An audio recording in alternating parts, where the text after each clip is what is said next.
दिल्ली में एलजी सक्सेना और आम आदमी पार्टी की सरकार एक बार फिर से आमने सामने है और यमुना के प्रदूषण को लेकर एलजी ने अरविंद केजरीवाल को अपने निशाने पर लिया और सीधे सीधे यमुना के प्रदूषण की जिम्मेदारी केजरीवाल पर डाल दी।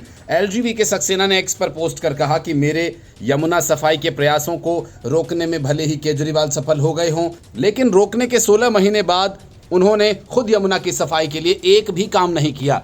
लेकिन कामों के क्रेडिट के लिए आम आदमी पार्टी ने दिल्ली के एलजी पर पलटवार करते हुए आरोप लगाया कि एलजी की अध्यक्षता के दौरान दिल्ली में कोई नया काम नहीं किया गया, सभी काम चुनी हुई दिल्ली सरकार की योजनाओं के हिस्से थे। इसके पहले एलजी ने कहा कि उनकी अध्यक्षता में उच्च स्तरीय समिति ने यमुना के साफ सफाई का काम शुरू किया था और उसके अच्छे परिणाम आ रहे थे, लेकिन तत्कालीन मुख्यमंत्री अरविंद केजरीवाल को लगा कि उन्हें श्रेय नहीं मिलेगा, इसलिए सुप्रीम कोर्ट जाकर काम रुकवा दिया। उपराज्यपाल ने एक्स पर पोस्ट कर कहा कि राष्ट्रीय हरित अधिकरण ने जनवरी 2023 में यमुना की सफाई के लिए उनकी अध्यक्षता में उच्च स्तरीय समिति का गठन किया था। समिति की 5 बैठकें हुई थीं और यमुना की सफाई का काम युद्ध स्तर पर शुरू किया गया। यमुना डूब क्षेत्र से अतिक्रमण हटाकर 11 किलोमीटर हिस्से को साफ किया गया। पानी की गुणवत्ता में सुधार होने लगा था। वहीं इसके विरोध में केजरीवाल ने सुप्रीम कोर्ट जाकर स्टे ले लिया। इस कारण 5 महीने में ही यमुना की सफाई का काम ठप हो गया। उसके बाद यमुना की सफाई का काम न हो सका, यमुना और दूषित हो गई, जिस कारण हाईकोर्ट ने छठ पूजा में नदी में अर्घ्य देने पर रोक लगा दी।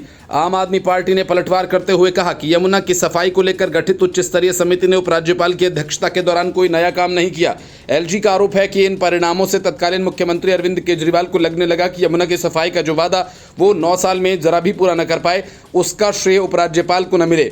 आम आदमी पार्टी का कहना है कि एलजी रोज जनता को गुमराह करने की कोशिश कर रहे हैं। आम आदमी पार्टी ने कहा कि इन सारी परियोजनाओं का पैसा दिल्ली सरकार की ओर से दिल्ली विधानसभा के बजट में पास किया गया था।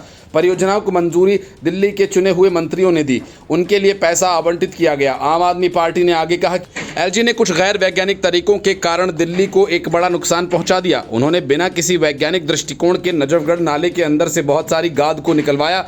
उन्होंने ये भी नहीं सोचा कि ये गाद आगे इकट्ठा होकर यमुना में तली में जाकर भर जाएगी, जिस कारण यमुना के अंदर जितना पानी आ सकता था उसकी क्षमता कम हो जाएगी और ये एक बड़ा कारण था कि दिल्ली के अंदर बाढ़ आई।